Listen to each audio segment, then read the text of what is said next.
सिमरा गांव से पहली दफा एक लेखक की खुद की पुस्तक होगी प्रकाशित।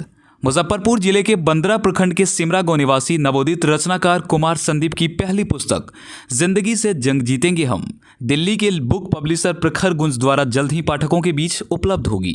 पहली दफा ऐसा होगा जब इस गांव से एक रचनाकार की अपनी पुस्तक पब्लिश होगी।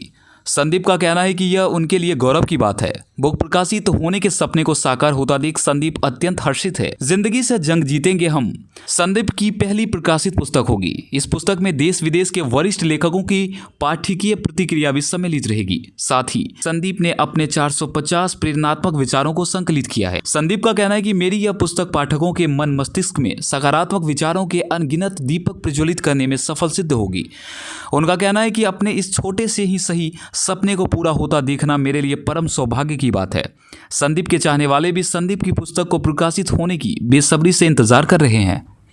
आपकी जो पुस्तक छपने जा रही है कैसा महसूस हो रहा है? बेहद ही खुशी का अनुभव हो रहा है, जो मैंने कल्पना नहीं किया था। जो मेरी कभी खुद की लिखी कोई पुस्तक आएगी। मैं अब तक पुस्तकों को पढ़ता रहा हूँ, जो विभिन्न साहित्यिक पुस्तकों को मैंने पढ़ा। आज जब अगले महीने के अंत तक मेरी पुस्तक प्रखर गुंज पब्लिकेशन से जब पब्लिश हो रही है तो मुझे बेहद ही खुशी का अनुभव हो रहा है। और मैं इसीलिए खुद को गौरवान्वित महसूस कर रहा हूँ और अपने माता पिता के आशीर्वाद और गुरुजनों के आशीर्वाद के लिए मैं उनका आभार प्रकट करता हूँ।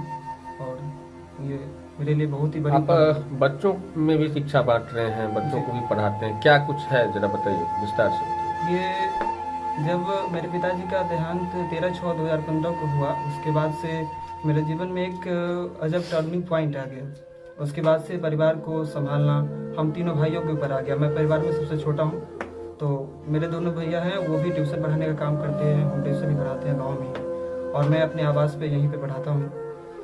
तो 2015 से ही मैं लगातार अनवरत, मैंने 2016 में मैंने अपना मैट्रिकुलेशन का एग्ज़ाम दिया। उसके बाद से मैं निरंतर पढ़ा रहा हूँ। अभी तक कितने बच्चों को पढ़ा रहे हैं? सुबह से शाम तक अनुमानता है लगभग 50 से 60 बच्चे आते होंगे पढ़ने।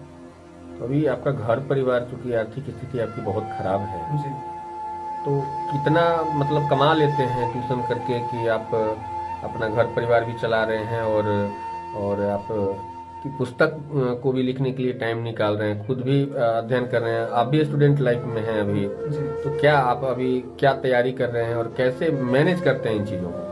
तो अभी अनुमानता गांव में तो खैर शिक्षा का जहाँ तक स्थिति है, तो कुछ ऐसे अभिभावक हैं जो कि शिक्षा की मजबूरी को, शिक्षा की स्थिति को समझते हैं, तो वो महीने में जो महीना लगता है बच्चों का तो वो पैसे दे देते हैं। और कुछ ऐसे अभिभावक भी हैं जो महीना लगने के बाद भी पैसे नहीं देते हैं रिटर्निंग। इस तरह से स्थिति तो खैर विकट रहती हैं, परंतु इसमें ही अपना मैनेज करके चलना है, किसी तरीके से चलते हैं। तो अनुमानता माना जाए तो वही 5 से 5,500 6,000 महीने में हो जाता होगा, जिस कारण से इतना चलता है किसी तरीके से घर। मगर संघर्ष है, क्योंकि गांव में पढ़ाना और गांव में पढ़ा करके बच्चों के बीच पढ़ा करके अपना घर बार चलाना बेहद ही मुश्किल दुरूह कार्य है, पर इसी कार्य में किया जाता है। बीते दिनों भी न्यूज़पेपरों के माध्यम से हम देख रहे थे कि आपकी तरह तरह की कविताएं छपती थी जी। तो उन चीज़ों से मतलब क्या कुछ से अखबारों में जो रचनाएं छपती है उनसे अर्निंग का कोई सोर्स नहीं होता है। हाँ, इन द केस अगर फ्यूचर में अगर कुछ रचनाएं अगर छपती हैं आपकी, जैसे दैनिक भास्कर का एक आता है मैगजीन आता है साप्ताहिक, तो उसमें यदि छपती है तो उसमें कुछ ऐसे पैसे आते हैं। तो उसमें अगर छपती है आपकी तो उसके लिए आपको तपना होगा, इस क्षेत्र में लिटरेचर के क्षेत्र में आपको तपना होगा।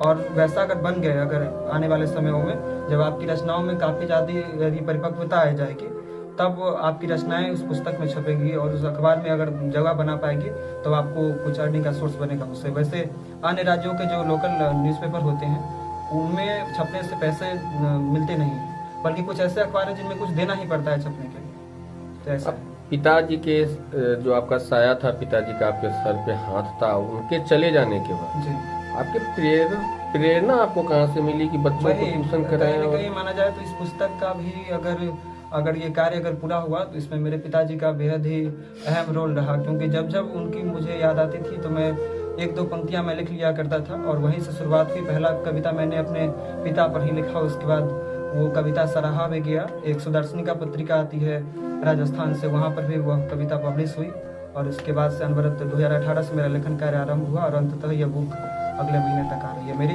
जो कि मोटिवेशनल बुक है, एक प्रेरणात्मक विचारों का संकलन। आगे फ्यूचर में क्या आपका मतलब क्या करना चाह रहे हैं फ्यूचर? अभी तो मैं बैचलर ऑफ कॉमर्स से बीकॉम मेरा फाइनल हुआ है और उसके बाद से कोई कॉम्पिटिटिव लेवल का एग्ज़ाम होगा उसमें क्वालिफाई करना मेरा उद्देश्य रहेगा, क्योंकि शिक्षण कार्य ही अगर गांव में किया जाए तो फिर इससे अपने भविष्य का निर्माण संभव नहीं है और लिटरेचर के भी क्षेत्र में आगे कुछ करना है। क्योंकि सवर्ण परिवार से आप आते हैं तो सरकार की सरकार तरफ से भी कोई सुविधा वगैरह भी नहीं दी गई होगी नहीं, ये तो खैर जानते हैं जनरल जातियों के साथ तो खैर काफ़ी ज़्यादा संघर्ष है अन्य जातियों के मुकाबले में, काफ़ी ज़्यादा सरकारी नौकरी के लिए भी काफ़ी ज़्यादा संघर्ष करना पड़ता है अन्य जातियों के मुकाबले में, तो ये संघर्ष भी है।